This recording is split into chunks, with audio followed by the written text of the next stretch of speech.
All right, how's it going, guys? We're finally live. Yeah, unfortunately, when my friends couldn't join me, he was stuck on the subway, so just figured I was gonna do this one alone because I wasn't didn't have too much to get through anyways. But there was some really important stuff going on in the world with COVID. Obviously, over the past 3 years, and with the vaccines and all that, and a lot of more new information has come out. So obviously, this is all kind of it's not old news. I mean, it kind of is, but I wanted to go through some of it just so you guys have a good idea of what is actually going on with the vaccine. And from the start of this podcast and this channel, we've never been vaccine deniers or thinking that the vaccine doesn't work, but there are specific reasons to use the vaccine, and there are risks that are associated with it. So we're just going to be going through a couple of those today.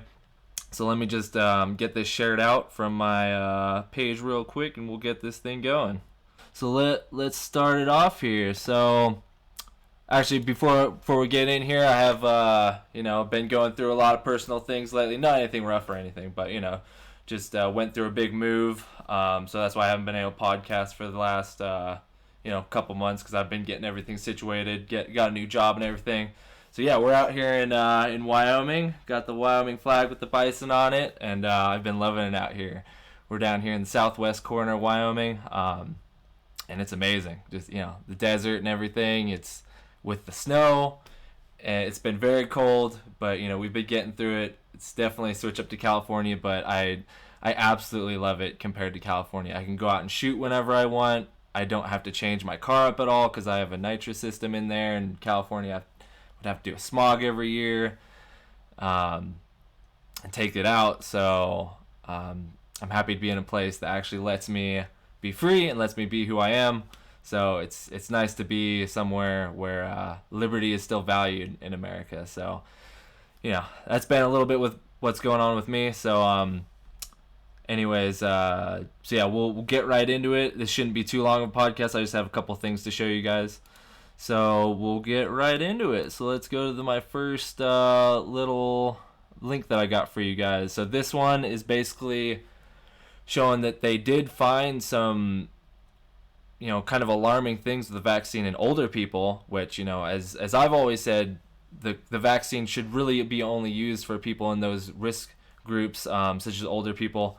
And this isn't saying that they shouldn't get them, but just take all the risks into assessment and make that decision for you. Obviously I've always been against any government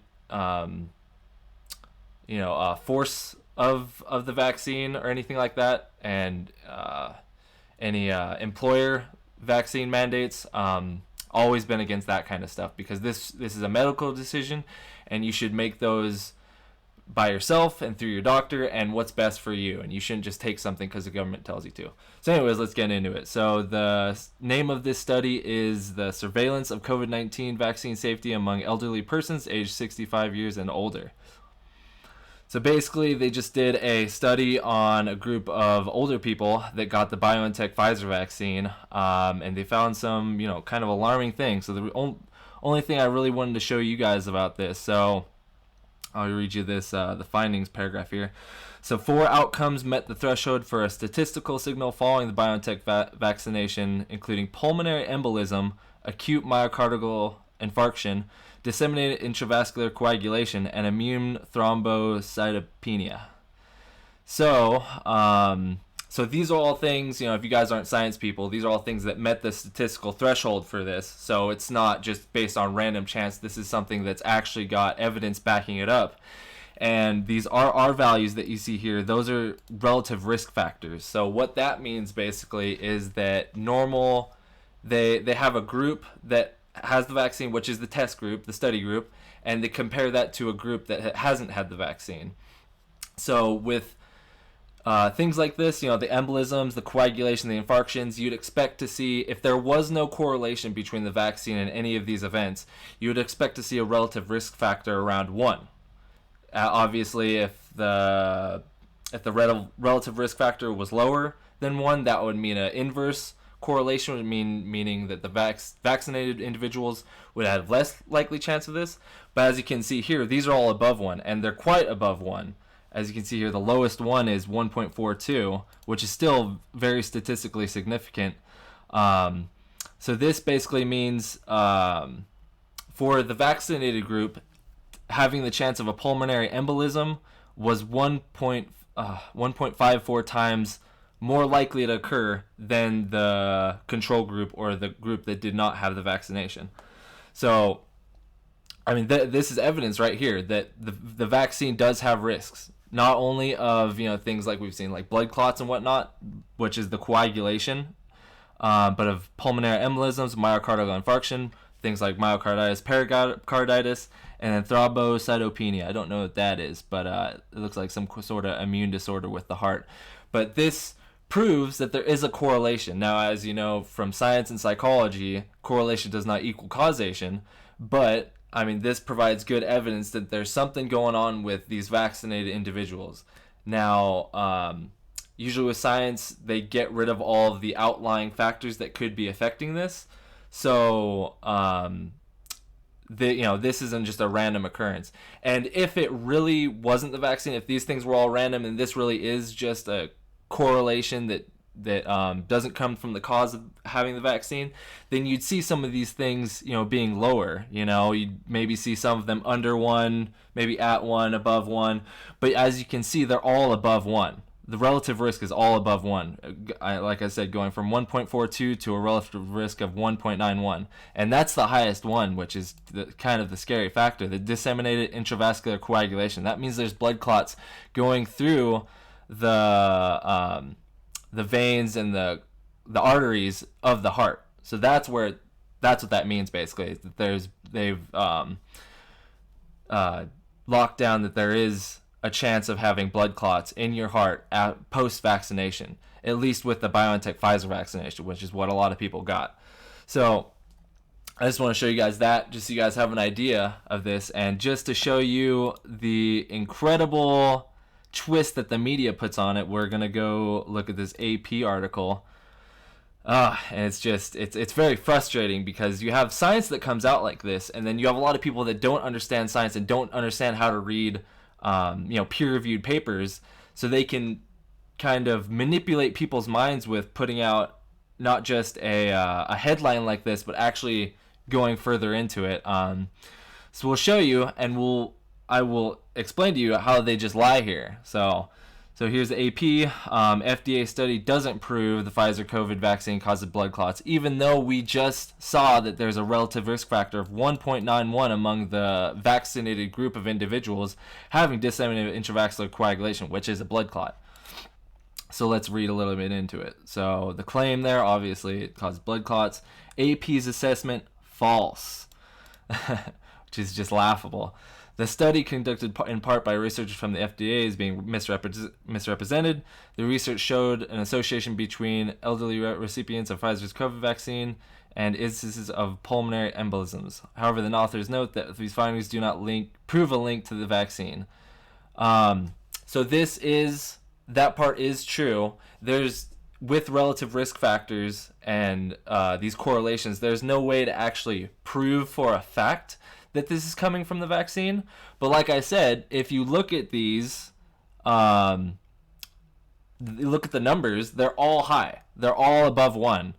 Now, with this group, one group being unvaccinated, the other group being vaccinated, like I said, you'd expect these numbers to be random. They'd be all over the place, but they're all very high. So in this case, I really do think that the correlation is pointing to the vaccine. Like unless they had really, crappy study parameters and they weren't setting up exactly, going to the scientific method, which I don't think was done for this. I think they did pretty good science in this one. I think the only thing they could have done better was the study group. I don't think the study group was very big. I don't know where it is here. Actually, I think 30 million. Okay. Oh, okay. Wait, 14. Actually, I don't know. Well, you guys can look further into that, how big the study group is. But I think that was the biggest kind of red flag about the study was the study group, because usually you want to have at least 1,000 persons or more in a study group to see, differences and changes between the control group and the study group. But I really think, in my opinion, I think this points to a direct link to the vaccine.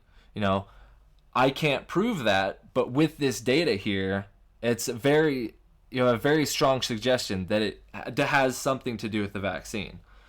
And the AP, they're kind of just twisting words and misrepresenting the science that they actually found, to make people not believe what people like me and others out there are saying, that there are some serious risks associated with the vaccine. So I just want to read a little bit into this. So social media is a misrepresentation. The study published this month in the journal Vaccine to falsely claim it proves the FDA has made the COVID-19 shot causes blood clots. So again, they're trying to say that that's a lie, that it caused blood clots. But over here, we can see that the relative risk factor of intravascular coagulation is 1.91. That means the study group, the vaccinated group, had a 1.91 times more chance, or was found more to have blood clots than the control group. So there's something going on there. And what that is, it's the vaccine most likely. And I can't state that definitively, again, because as a scientist, you really got to take all the data in, and you can't make super outlandish claims or anything like that. But the data is pointing to it. I mean, it's right there. And I just wanted to show you guys this AP thing, because it's like they're taking advantage of the scientific illiteracy of the public with this. So that's basically what I show you guys. The media is lying to you. They're not telling you the true story here with the vaccines. There are problems with it. It causes blood clots. It does. In my opinion, I think the vaccine is causing blood clots. Now, have I done the science? No. But have I done a lot of research? Yes. I think, just from this study alone, there's good evidence to point towards that. Now, again, can't say that definitively, but I think there is a very good correlation there with the vaccine. Anyways, we'll move on here. We'll go to another risk of the vaccine. I'm sure a lot of you guys have heard, myocarditis and pericarditis. This is another peer-reviewed study from the JAMA Network. So myocarditis cases reported after mRNA-based COVID-19 vaccination in the U.S. from December 2020 to August 2021. So basically what they found in this was that younger people, especially young male children and adolescents, were at much higher risk of developing myocarditis than any other affected groups. So we'll just read you here. Based on the passive surveillance reporting in the U.S., the risk of myocarditis after receiving mRNA-based vaccines was increased across multiple age and sex strata, and was highest after the second vaccination dose in adolescent males and young men. So basically what that means is they saw higher incident rates of myocarditis for everybody, for all groups that got it. It says right here, multiple age and sex strata. So that's all people of all different genders and ages had an increased risk of developing myocarditis. But the most who had risk were adolescent males and young men. And this was one of the reasons I never got it. I mean, you guys can go look at the previous episodes that we did, but I laid it all out in the Science of COVID in episode 3, where COVID really wasn't this thing to be that worried about unless you were an affected group, like older people who had multiple diseases or other things affecting their health, or people with immune issues. If you're a young, healthy person, there really was not a lot of evidence for getting the vaccine. And obviously, and then stuff like this started coming out with the myocarditis, and it's proven here from the JAMA Network that younger men and younger adolescent males had a much higher rate of getting myocarditis after this. So this, I don't have any proof of this, but this could be linked to all of the sports athletes, kind of dropping on the field, and the sudden adult sudden death syndrome, I think is what it's called.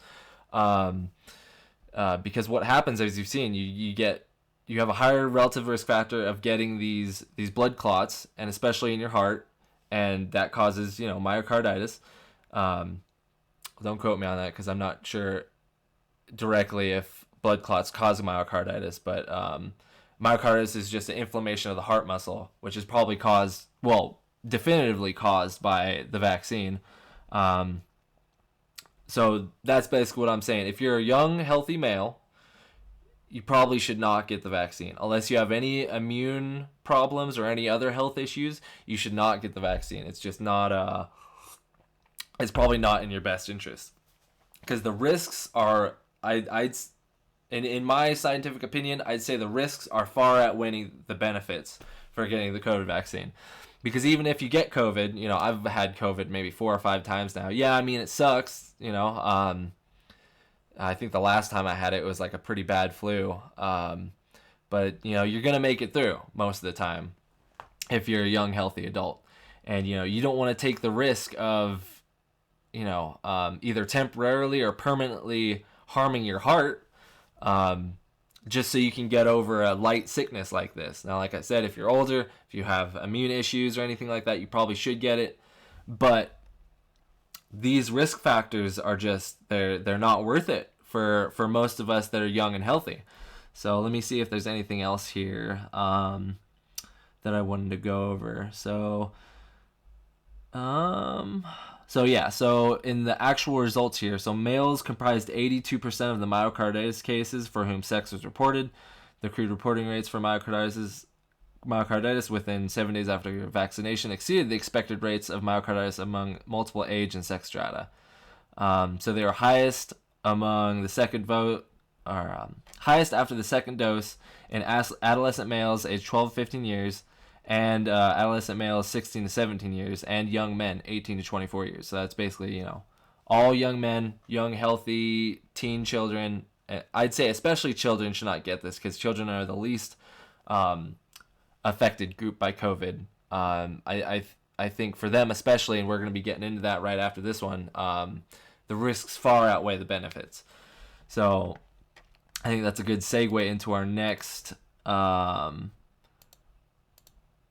link here, which is the title of this podcast is, were the vaccines really safe and effective? And we covered so far, I'd say in most cases, maybe they were safe, but having an overarching statement of they are definitively safe just isn't true. There's risks that come with everything, and you have to take those risks into consideration with your own health and with people around you and your doctor. So, that's basically it. You need to, really, it's a decision that should be made on an individual basis, not something that's coming from the government or your employer. And yeah, that's basically it. So now we're getting into, was the vaccine actually effective? And what we can say from this article is that it's probably not very effective for children and, it says here, children anywhere from 5 to 17. So we'll go over it. So effectiveness of the BioNTech vaccine among children 5 to 11 and 12 to 17 years in New York after the emergence of the Omicron variant.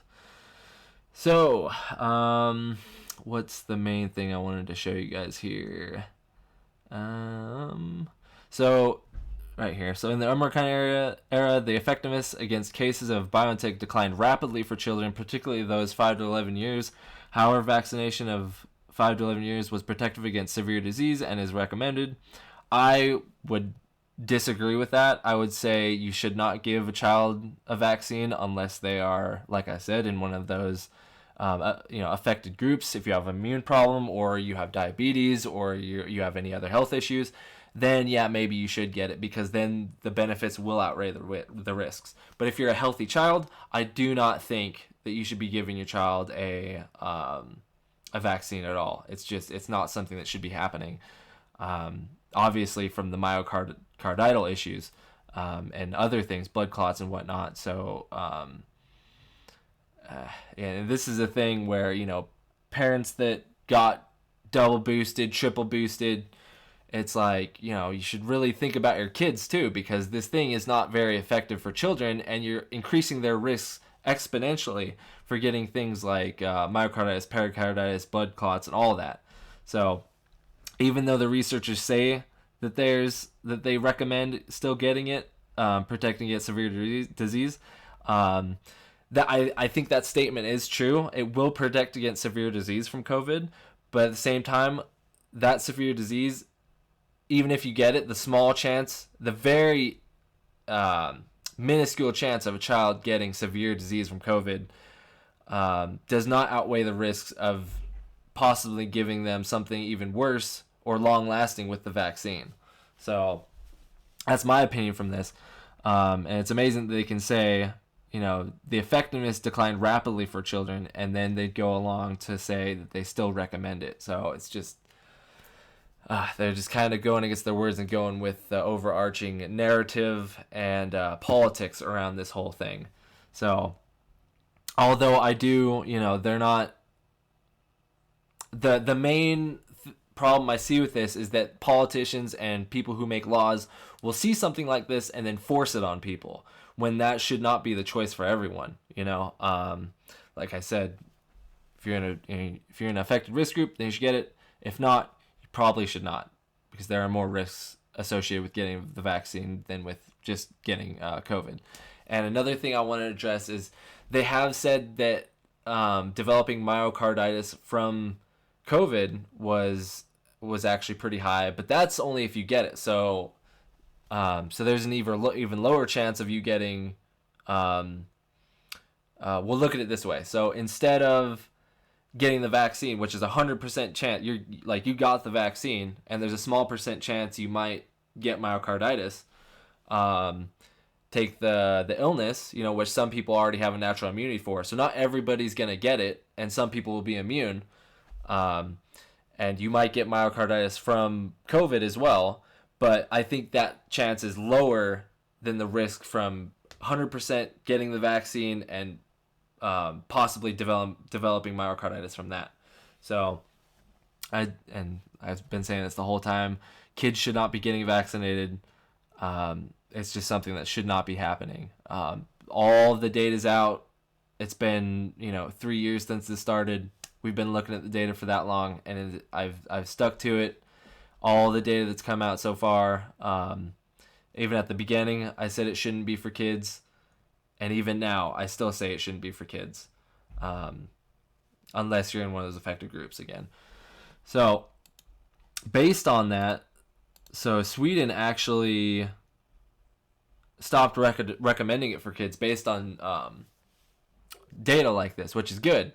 I think that I don't want to play one side of the issue, saying that only one side can use this data to their effectiveness, but you need to prove yourself if you're going to force something on the public like that, and forcing something on the public that has such risk factors as this, I just say is not warranted.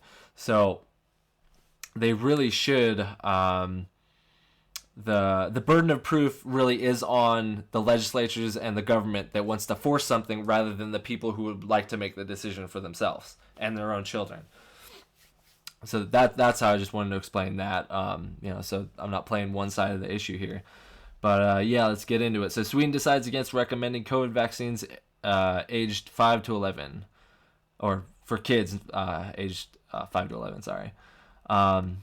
So Sweden has decided against recommending COVID vaccines for kids aged 5 to 11, the health agency said on Thursday, arguing that the benefits did not outweigh the risks. And obviously that's what I've been saying the whole time from all the data that's been coming out. The benefits of not getting COVID do not outweigh the risks of possibly developing some of these blood issues and myocarditis and heart issues that you could be putting on kids from giving them the vaccine. So, and they even say, with the knowledge we have today, with a low risk for serious disease for kids, we don't see any clear benefit with vaccinating them, the health agency official told them. And that's pretty much all I wanted to give you from that article, just saying that Sweden does not recommend the vaccine for children. And it's not just Sweden. There's a lot of other European countries that are going down this road, which I think is the correct way. I'd go even far enough to say that you shouldn't even recommend it for kids. Like, it's not even, like, we're not even at forcing it on children, which should never happen. But I don't think you should even recommend it for kids, just because the risks outweigh the benefits, like they've said here, and like we've seen in the articles that I've shown you.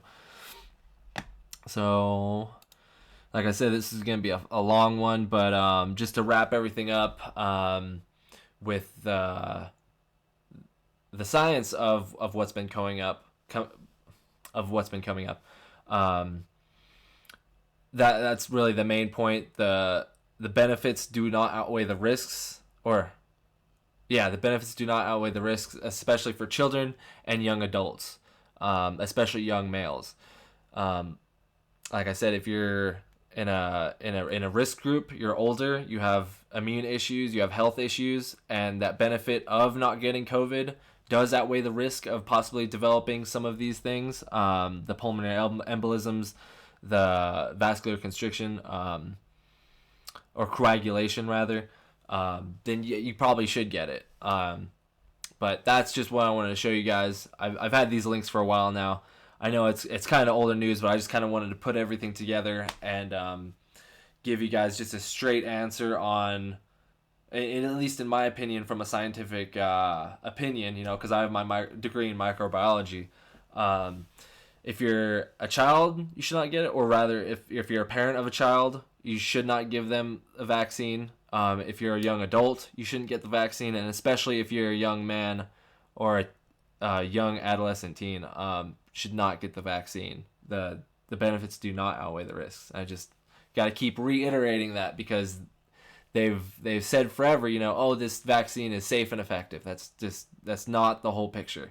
It may be safe in some cases, it may be effective in some cases, or even in most cases, but you can't ignore the risks of these things, and you can't force something that has risks on a public that doesn't understand what they're taking. So it's basically what I want to show you guys is that it does have risks, so it's not completely safe, and it really hasn't been effective, at least for children. Now, effectiveness for adults and older adults, I think there is data there to show that it probably is effective at reducing the risk of getting COVID. But as far as with children, as we've seen, the risk just isn't there. So we'll wrap it up here, just to see what else has been going on. So I don't know if you guys have seen this video. Here, I'll pause this. So I don't know if you guys have seen this video from Project Veritas, but they recently, what was this, January 25th? So yeah, 3 months ago, they found a guy, and you guys know how they kind of get these pieces. They send these people out on dates, and they see if they can get any information from them. And this guy is a Pfizer. Who is he? He's an executive, I believe. He's the executive of the portion of the company that was doing the research into COVID. So he's the one doing all of the, or at least in charge of all of the research going into it. So I just want to show you a little bit of where I think this is going, and I think we haven't seen the end of COVID, or at least other diseases they might be whipping up. So I'll give you it right straight to you from the horse's mouth. This is the guy that's leading all of the research.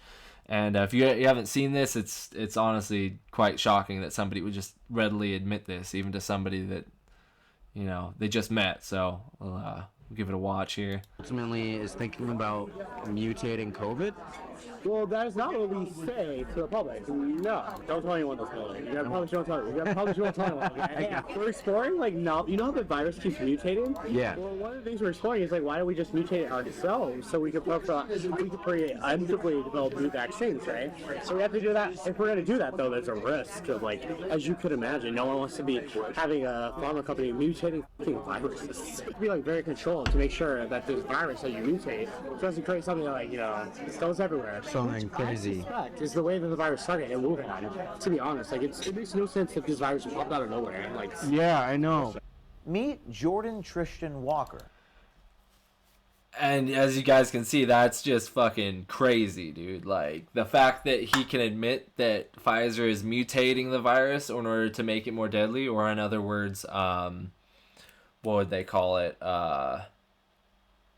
Let me see. Because it's on the next link here. It's because Pfizer responded to it. So what is it? Directed evolution, gain of function research. That's what it was. So he basically admitted that they're mutating the virus, they're changing it, they're doing gain of function research on it, so they can prepare for the next virus. At least that's what he's trying to say, and make new viruses that they can then make the vaccine to once it gets out in the public, which is just it's a scary fact. You know, I working in microbiology and doing all the genetic stuff that I did, like there's so much that's possible now with all this technology. Like you can literally go in and edit single genes with things like CRISPR and just change very minute details. So the precision that we have on some of this technology is just it's astounding that we can do some of this stuff. And there, you know, we got into this on some of the previous episodes where, you know, Fauci said that they didn't do gain of research and that the virus didn't come from the lab in Wuhan, even though it's pretty much 100% that it came from the lab in Wuhan at this point. Like, there's no denying it. Like, anyways, yeah, I talked about that a lot on the one of the previous episodes, but here I just want to show you guys that. And then it's amazing because Pfizer responds to the research claims, which they were responding to this video in particular that Project Veritas put out. So let me just read you a little bit of it. And it's they contradict themselves in the same thing. So let me just read this through here. So allegations have recently been made related to gain of function and directed evolution research at Pfizer, and the company would like to set the record straight. In the ongoing development of the Pfizer-BioNTech COVID-19 vaccine, Pfizer has not conducted gain of function or directed evolution research. Now, they said they haven't. Now, I want you guys to pay attention here. Pay attention to this next sentence. Working with collaborators, we have conducted research where the original SARS-CoV virus has been used to express the spike protein from new variants of concern. What is that? That's gain of function directed evolution research. They contradicted themselves within one sentence. They said they're not doing it, and then they turn around and be like, "Oh, but it's fine that we're doing it, but it's okay because the new variants are already out there." No, that's what directed evolution is. That's what gain of function is. It's where they change a virus, they mutate a virus in order to put out new proteins, and do studies on it to make new vaccines against it, and that's what they did. That's literally what they did. Like, there's no, and it's just amazing that they would put out something like this. And the only reason they put out stuff like this is because most of the public is not scientifically literate. They don't know how to read this stuff, and like that's what gain of function research is. When you mutate or you change a virus to express a spike protein that was not there originally, that is gain of function research. That is directed evolution. Like, there's no other way to say it. Now, they try to cover their ass here by saying to express the spike protein from new variants of concern. So they're trying to talk about variants that are already out there in the public. But that doesn't change the fact of what they're doing is gain of function research. They didn't go out to the public and grab some of the virus to grow up in their lab. No, they did not do that. They used their original virus. They mutated it to be like the virus that's out in public, and they now do research on that virus. So, and then okay, it says that in the next. So this work is undertaken once a new variant of concern has been identified by public health authorities. This research provides a way for us to rapidly assess the ability of an existing vaccine to induce antibodies that neutralize a newly identified variant of concern. We then make the data available through certain journals and blah, blah, blah. So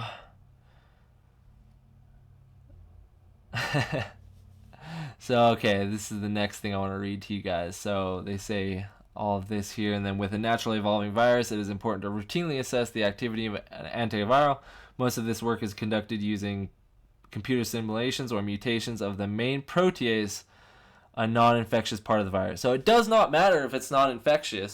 That is gain of function research. They are adding stuff to the genome of the virus to make it different than its original thing.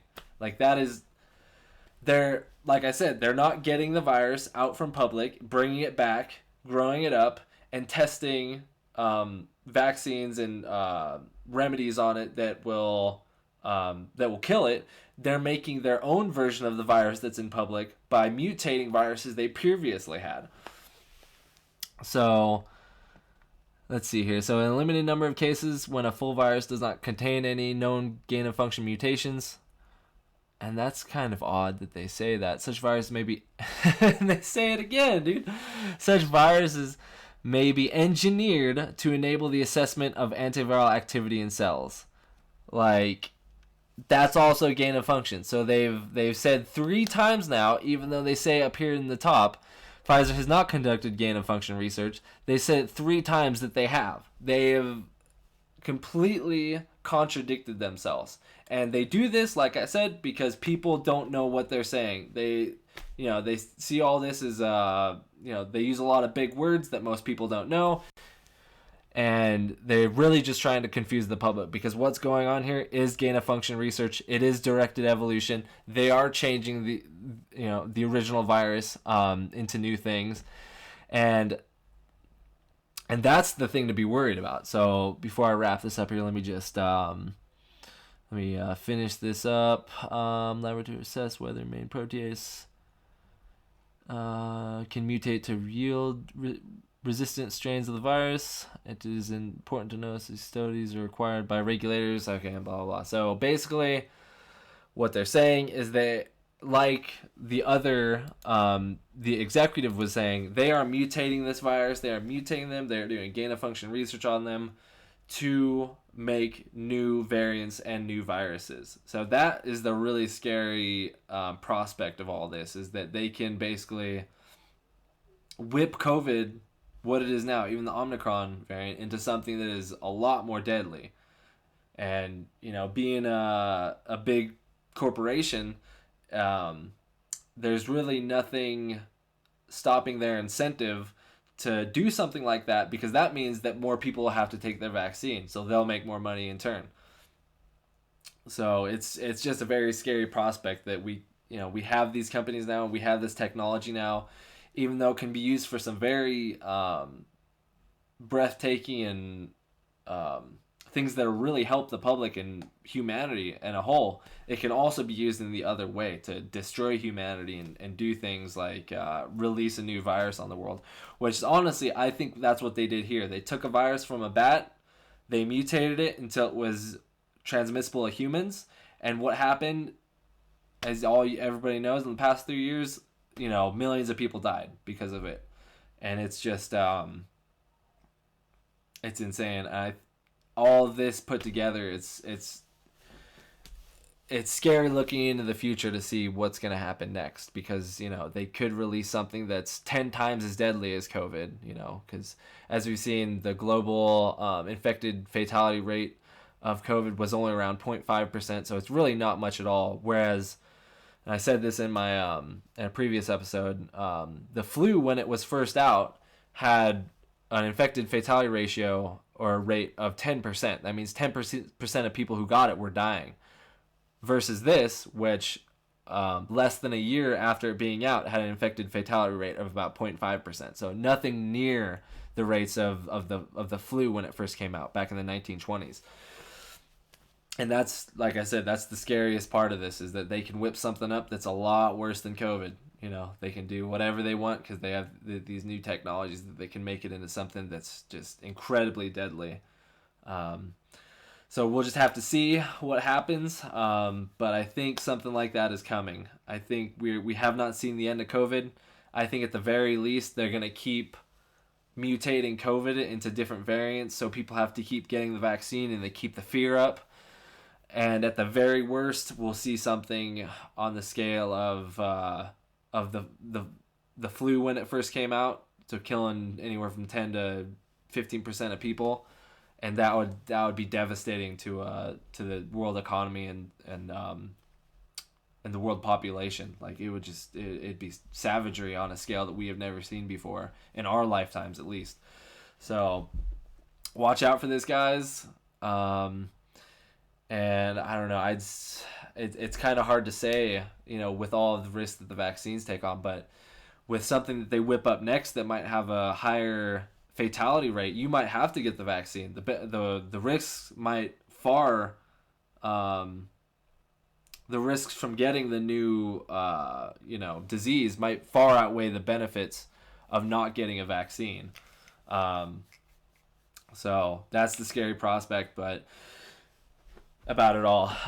But yeah, I just want to share that with you guys. So just stay vigilant out there. Make sure you know what's going on. I would just give you this advice. I moved out here to Wyoming to get away from people, to get away from all of this, get away from population centers. So in case something like this happens, at least we'll have a better way to weather the storm when it comes. So just so basically all I got for you guys today. So just take care of yourselves and stay vigilant on all this stuff.